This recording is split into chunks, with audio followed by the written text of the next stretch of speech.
বহুদিন আগের কথা। আনন্দনগর নামে একটা রাজ্য ছিল। এই রাজ্য পরিচালনা করতেন রাজা আনন্দধর। রাজা আনন্দধরের সহধর্মিণী ছিলেন রানী কল্যাণী দেবী, আর তাদের একমাত্র কন্যা ছিল রাজকুমারী লীলাবতী। রাজকুমারী লীলাবতী যেমন ছিলেন সুন্দর, তেমনই বুদ্ধিমান। কিন্তু রাজকুমারী এত সুন্দর হওয়ার পরেও তার একটা বড় সমস্যা ছিল। তা হলো সে জন্ম থেকে কথা বলতে পারত না। রাজা এর পূর্বে রাজকুমারীকে ভালো করার অনেক চেষ্টা করেছে, কিন্তু কোনো কিছুতেই কাজ হয়নি। তাই এবার রাজা রাজ্যের যত কবিরাজ, হেকিম, জ্যোতিষী ছিল সবাইকে একসাথে হাজির করে। বলুন আপনারা, আমার কন্যাকে ভালো করতে হলে আমাকে কি কি করতে হবে? মহারাজ, অপরাধ ক্ষমা করবেন। আমাদের যত চিকিৎসা জ্ঞান আছে সব কিছু দিয়ে আমরা চেষ্টা করেছি, কিন্তু কিছুতেই রাজকুমারীকে ভালো করার কোনো উপায় খুঁজে পাইনি। তার মানে কি আমার মেয়ে ভালো হবে না? ও কখনো কথা বলতে পারবে না? মহারাজ, রাজকুমারীর জন্ম থেকে কথা বলতে পারে না, সেই সাথে আমাদের প্রচেষ্টাও ব্যর্থ হয়েছে। তাই আমার মনে হয় রাজকুমারী আর কোনোদিনও কথা বলতে পারবে না।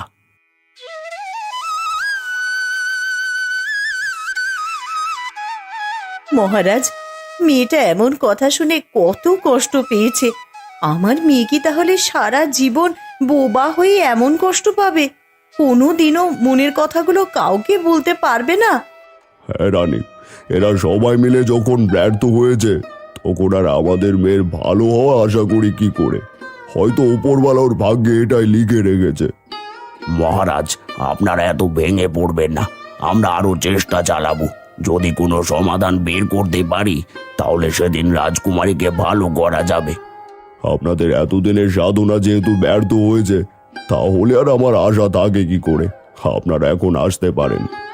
জি হুকুম মহারাজ।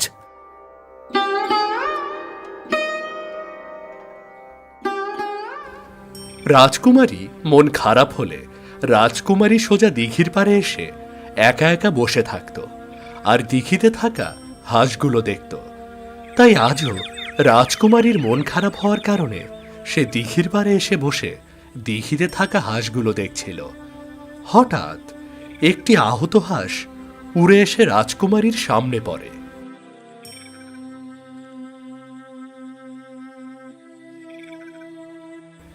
তখন রাজকুমারীর হাঁসটাকে দেখে অনেক মায়া হয়, তাই সে হাঁসটাকে নিয়ে মহলে চলে যায়। এরপর রাজকুমারী হাঁসটির যত্ন নেওয়া শুরু করে। ধীরে ধীরে কয়েকদিনের মধ্যে হাঁসটি পরিপূর্ণ সুস্থ হয়ে যায়। তখন রাজকুমারী হাঁসটাকে দিঘির জলে রেখে আসে। এরপর থেকে প্রতিদিন রাজকুমারী সেই হাঁসের সঙ্গে কথা বলার চেষ্টা করে, কিন্তু সে তো বোবা, তার মুখ থেকে কোনো আওয়াজ বের হয় না। কিন্তু হাঁসটা দেখে মনে হয় সে রাজকুমারীর না বলা কথাগুলো বুঝতে পারছে। এক রাতে যখন রাজকুমারী ঘুমিয়েছিল, হঠাৎ সে স্বপ্নে দেখতে পায় হাঁসটি তাকে বলছে, তুমি অনেক ভালো লীলাবতী, তোমার সেবার ভালোবাসায় আমি কিছু সময়ের জন্য আমার অভিশাপ থেকে কিছুটা মুক্তি পেয়েছিলাম।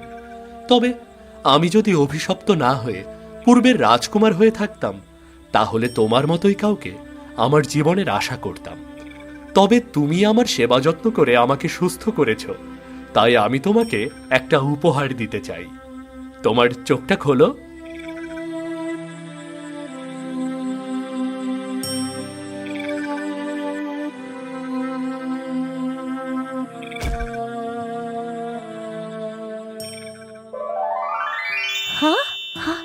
হাঁস, হাঁস!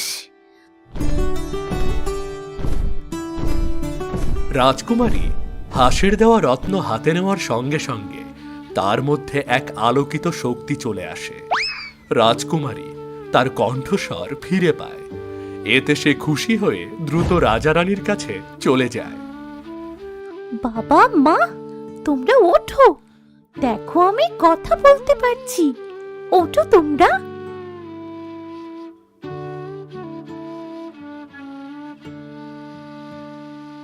মা বাবা, আমি কথা বলতে পারছি। ওগো, এই আমি কি দেখছি? আমাদের মেয়ে যে কথা বলছে।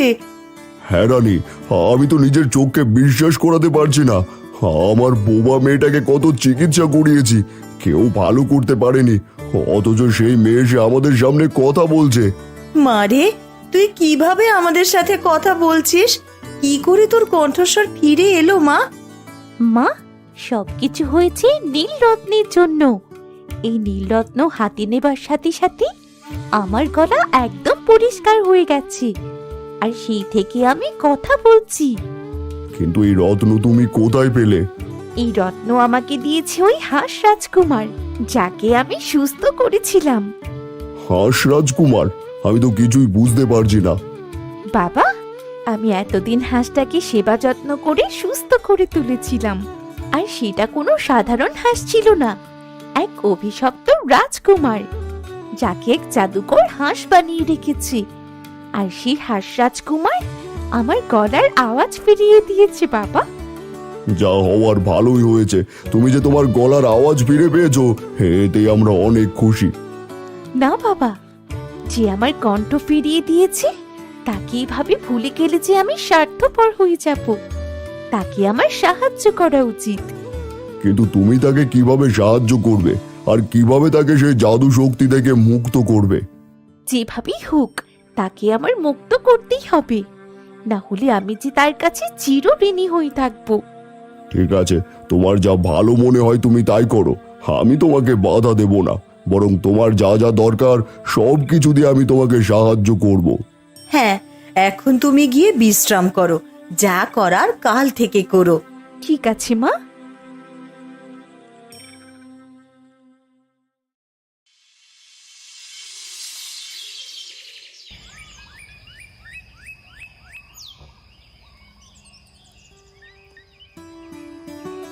রাজকুমার, রাজকুমার, কোথায় তুমি? রাজকুমার, আমার সামনে এসো। রাজকুমার, ও রাজকুমার।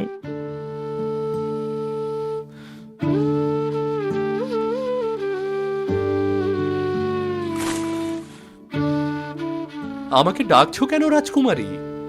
যার জন্যে আমি গলার আওয়াজ ফিরে পেয়েছি তাকে কি করে ভুলে থাকি? কিন্তু আমি তো এখন একটা সাধারণ হাঁস, আমাকে দিয়েই বা তুমি কি করবে? আমি চাই তুমি হাঁস থেকে আবার তোমার আগের রূপে ফিরে আসো। কিন্তু আমি চাইলে তো সেটা করতে পারবো না, কারণ আমি যে অভিশপ্ত। আমি তোমাকে তোমার অভিশাপ থেকে মুক্ত করব। বলো, তোমাকে কি করে অভিশাপ থেকে মুক্ত করব আমি? আমাকে কি কি করতে হবে?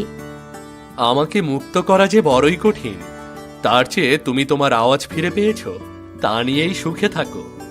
না, যে আমার গলার আওয়াজ ফিরিয়ে দিয়েছে তাকে অভিশপ্ত রেখে আমি হাসি খুশি দিন পার করতে পারবো না। তুমি বলো, তোমাকে এই অভিশাপ থেকে মুক্ত করতে আমাকে কি করতে হবে? আমি সব করব, তা যতই কঠিন হোক না কেন। তাহলে শোনো, আমাকে মুক্ত করতে হলে 7 রাজ্যের উপহারের বস্তু দিয়ে তৈরি 7 রঙের সুতা প্রয়োজন, আর সেই সুতা আর ভালোবাসা দিয়ে তৈরি করতে হবে এক পোশাক। তুমি যদি 7 রাজ্য থেকে 7 রঙের সুতো দিয়ে আমার জন্য নিজ হাতে কাপড় তৈরি করে এনে দিতে পারো, তাহলে আমি এই অভিশাপ থেকে মুক্ত হব। ঠিক আছে, তোমার জন্য আমি তাই করব। হ্যাঁ, মনে রেখো, জোর করে উপহার গ্রহণ করলে কিন্তু আমি এই অভিশাপ থেকে মুক্ত হতে পারবো না। তোমাকে 7 রাজ্যের মানুষের মন জয় করে তাদের কাছ থেকে এই 7 রঙের সুতো সংগ্রহ করতে হবে। না, আমি কারো কাছ থেকে জোর করে কিছুই নেব না। তোমার জন্য আমি সবার মন জয় করে তবেই 7 রঙের সুতো জোগাড় করব। এবার তাহলে আসি আমি। ঠিক আছে, তোমার জন্য শুভকামনা রইল, আর আমি তোমার অপেক্ষায় থাকবো।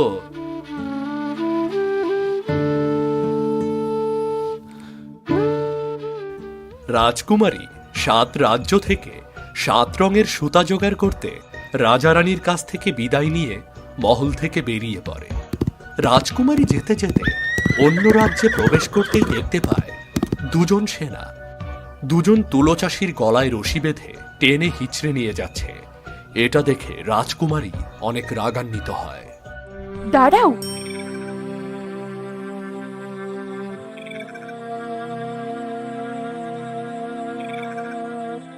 কে তুমি? আর আমাদের সামনে পথ আটকে দাঁড়ালে কেন? আমি কি সেটা তোমাদের জানার দরকার নেই। আগে বলো, এই মানুষগুলোকে গরুর মতো কেন টেনে হিঁচড়ে নিয়ে যাচ্ছ?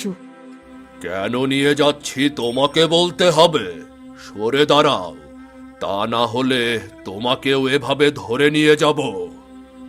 না, শুনবো। আমি জানতে চাই তোমরা এদেরকে কেন এভাবে ধরে নিয়ে যাচ্ছ। তোমার সাহস তো কম না। তুমি এই রাজ্যের সেনাদের কাছ থেকে কৈফিয়ত চাচ্ছ। সরে দাঁড়াও, তা না হলে সত্যি সত্যি তোমাকেও বন্দি করে নিয়ে যাব।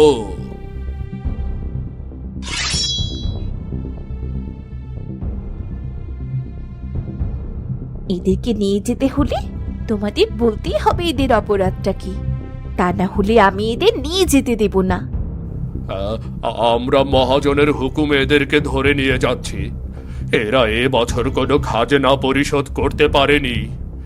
খাজনা পরিশোধ করেনি বলে এমন আচরণ? এদের খাজনা কত হয়েছে? 40 টাকা। ঠিক আছে, আমি দিচ্ছি।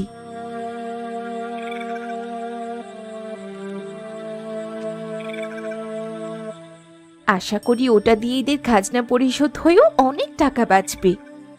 হ্যাঁ হ্যাঁ, হয়ে যাবে। এই, এদেরকে ছেড়ে দে। আমরা খাজনা পেয়ে গেছি, আমাদের কাজ শেষ। এখন চল চল চল।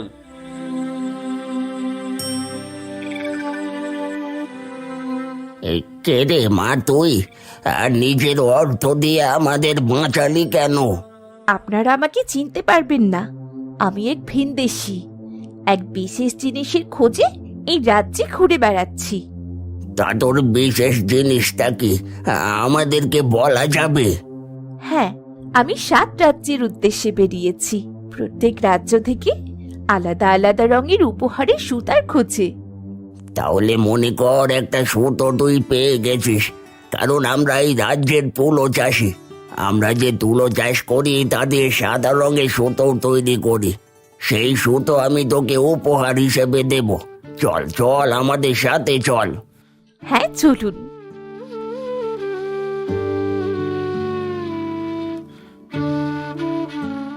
রাজকুমারী সেনাদের হাত থেকে তুলা চাষিদের বাঁচানোর জন্য তুলা চাষিরা নিজেদের হাতে তৈরি করা সাদা সুতো উপহার স্বরূপ রাজকুমারীর হাতে তুলে দেয়। রাজকুমারী সেখান থেকে সাদা সুতো নিয়ে অন্য রাজ্যের উদ্দেশ্যে বেরিয়ে পড়ে। এরপর রাজকুমারী আস্তে আস্তে পৌঁছায় এক দরিদ্র গ্রামে, যেখানকার মানুষ অভাবে না খেয়ে অনেক কষ্টে দিন কাটাচ্ছিল। রাজকুমারী তাদের অবস্থা দেখে সবাইকে অর্থ দিয়ে সাহায্য করে, যা দেখে গ্রামের প্রধান রাজকুমারীকে তার সবুজ রঙের চাদর উপহার দেয়, যা থেকে রাজকুমারী সবুজ রঙের সুতা পেয়ে যায়। এরপর রাজকুমারী লীলাবতী পৌঁছালো এক জঙ্গলে ঘেরা রাজ্যে, যেখানে এক অদ্ভুত মহামারী ছড়িয়ে পড়েছিল, কিন্তু কেউ সেই মহামারীর ঔষধ সম্পর্কে জানতো না, যার ফলে গ্রামের মানুষ রাস্তায় রাস্তায় পড়ে মারা যেতে থাকে। কেউ আবার অসুস্থ হয়ে বিছানায় পড়ে থাকে। এ কি, এখানকার অবস্থা এমন কেন? রাস্তায় রাস্তায় মানুষ মরছে, বাড়িতে বাড়িতে সবাই অসুস্থ হয়ে পড়ে আছে। আমাদের গ্রামে এক ভয়ঙ্কর মহামারী দেখা দিয়েছে, আর সেই মহামারী যাকে আক্রান্ত করেছে সে হয়তো মারা যাচ্ছে, নয়তো এইভাবে অসুস্থ হয়ে পড়ছে। এখানে কতদিন হলো এই মহামারী দেখা দিয়েছে? এই তো 1.5 মাস হলো, আর এই 1.5 মাসে গ্রামের অর্ধেক মানুষ মারা গেছে। 1.5 মাস হলো মহামারী দেখা দিয়েছে, তবু এর কোনো ওষুধ তৈরি হয়নি কেন? কে তৈরি করবে? আমাদের রাজ্যে যে বড় হেকিম ছিল সে নিজেই তো এই মহামারীর ভয়ে পালিয়েছে। ঠিক আছে, আমি তৈরি করব এই মহামারীর ওষুধ। কি? তুমি এই মহামারীর ওষুধ তৈরি করবে? তুমি কি কোনো কবিরাজ নাকি হেকিম? আমি কোনো কবিরাজ না, আর কোনো হেকিমও না। আমি সাধারণ মানুষ, কিন্তু আমি এই মহামারীর ওষুধ তৈরি করতে পারবো।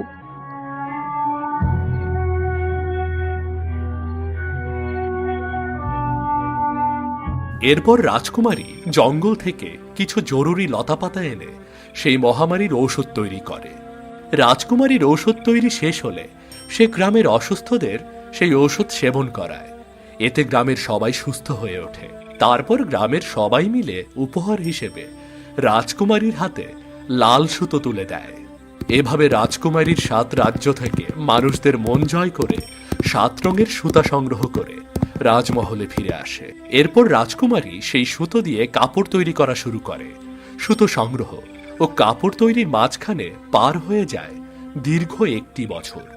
এরপর রাজকুমারী 7 রাজ্যের 7 রঙের সুতো দিয়ে তৈরি করা কাপড় নিয়ে সেই দিঘির পাড়ে এসে হাজির হয়। দিঘির পাড়ে দাঁড়িয়ে রাজকুমারী হাঁস রাজকুমারকে কোথাও দেখতে পায় না। এ কি, এখানে তো রাজকুমারকে দেখতে পাচ্ছি না। আমার আমার আসতে দেরি হওয়ায় রাজকুমার আমার উপর রাগ করে চলে গেছে। না না, এ হতে পারে না। যার মনে এত ভালোবাসা, এত দয়া, সে কখনো আমায় ছেড়ে যেতে পারে না। রাজকুমার, রাজকুমার, কোথায় আছো তুমি?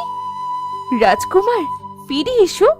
আমি ফিরে এসেছি, আর সঙ্গে করে তোমার অভিশাপ ভাঙানোর 7 রঙের পোশাকও নিয়ে এসেছি। কোথায় তুমি রাজকুমার? রাজকুমার,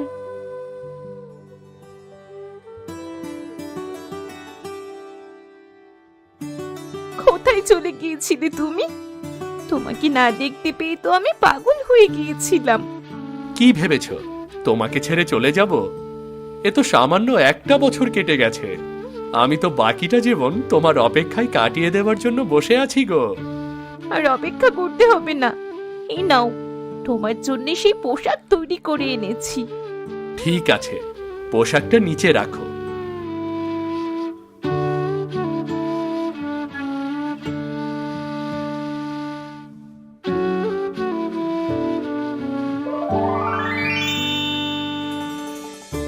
রাজকুমারী, আমি মুক্ত। আমি শুধু তোমার জন্য এই অভিশাপ থেকে মুক্ত হতে পেরেছি। আজ আমি অনেক আনন্দিত। হ্যাঁ, তোমাকে মুক্ত করতে পেরে আমি সত্যি খুব খুশি। ঠিক যেমন খুশি হয়েছিলাম সেই দিন আমার কণ্ঠ ফিরে পেয়ে, আজও ঠিক তেমনই আনন্দে মনটা ভরে গেছে আমার।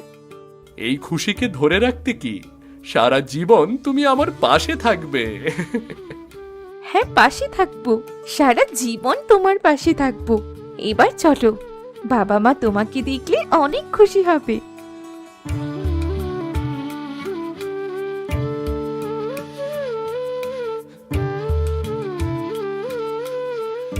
রাজা রানী রাজকুমারকে দেখে অনেক খুশি হয়। তারপর রাজা রাজকুমারীকে রাজকুমারের হাতে তুলে দেয়। এরপর রাজকুমারী ও রাজকুমার সুখে শান্তিতে বসবাস করতে থাকে।